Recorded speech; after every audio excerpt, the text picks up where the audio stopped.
Ever feel that pressure at your job, the pressure to sort of manufacture meaning out of thin air? Well, today we're digging into a powerful idea from Coach Anna that completely flips that script. It's a way to find a really sacred perspective in our professional lives, and it all starts with one simple but profound realization. It all begins right here, with this foundational idea. Before a single email was sent, before the office doors even opened, before our day really began, a divine work was already happening. So our job then isn't to invent some grand purpose, it's to find where that work is already happening and just participate in it. And this leads to such a huge shift in how we see things.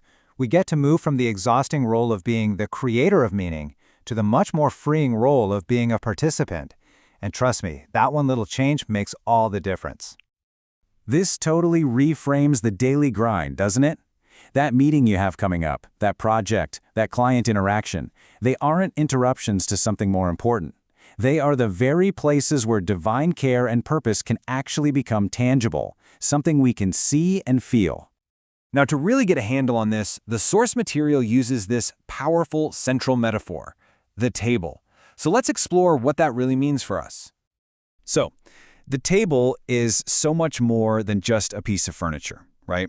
It's this dynamic space for really profound interaction. It's where we're shaped, where relationships are truly formed, where trust gets built.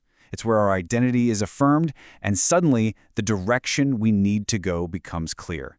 This becomes the new model for our work. You know, what's so powerful is that an encounter at this kind of table isn't about achieving perfection. People leave feeling seen, feeling strengthened, and pointed in a new direction. It really offers three core things: belonging, healing, and a way forward.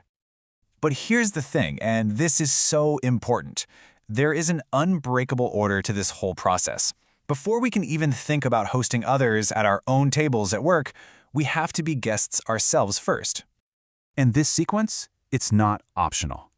First, we are invited. Then we are hosted and welcomed. And only after all of that, after being a guest, can we truly receive what's being offered. You simply cannot give what you haven't first been given. It's as simple as that.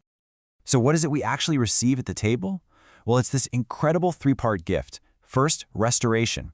That feeling of being completely known, flaws and all, and still being welcomed. Then renewal. Our depleted strength gets replenished. And finally, repair. Wherever we need support, that's where healing can begin. You know, the story of Zacchaeus is a perfect case study for this. He didn't come to the table trying to fix his life. Jesus simply invited himself over. And at that table, Zacchaeus wasn't just forgiven, he was restored. What was all misaligned inside him just found its true direction again. And this is the key difference. The results of this whole encounter isn't about pressure or performance, which, let's be honest, we get enough of at work. It's about a deep, lasting alignment, where our actions finally start to reflect our true purpose. So let's just pause here for a second. Ask yourself this question. Where in your life, in your work, do you need restoration? Where do you need that support? You don't have to fix it, just notice it. Okay, so once we've received that restoration, something really profound starts to shift. This is where our internal formation starts to shape our external vocation. Let's see how that plays out.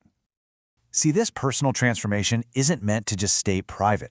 It naturally starts to overflow into our work. The way we interact with colleagues, clients, and customers begins to change because we're operating from a place of fullness, not from a place of depletion. This completely redefines our job description, doesn't it? We are not in the business of fixing people or trying to force change. We are in the business of presence and creating space for others. That's our job. Bidemi Mark Morty just captures this perfectly. The simple act of creating a welcoming environment. That is how we participate in what God is already doing. And the name for this practice is hospitality. But this isn't about being an extrovert or just being nice.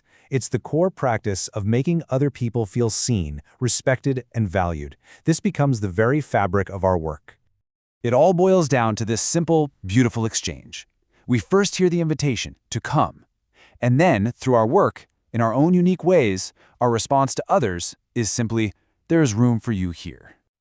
And that brings us right to the ultimate takeaway. We don't have to bring God to our work. He is already there. Our role is both incredibly simple and profoundly sacred. We just make room. So as we finish up, I'll leave you with this call to action. In your meetings, your emails, and your projects today, where will you make room?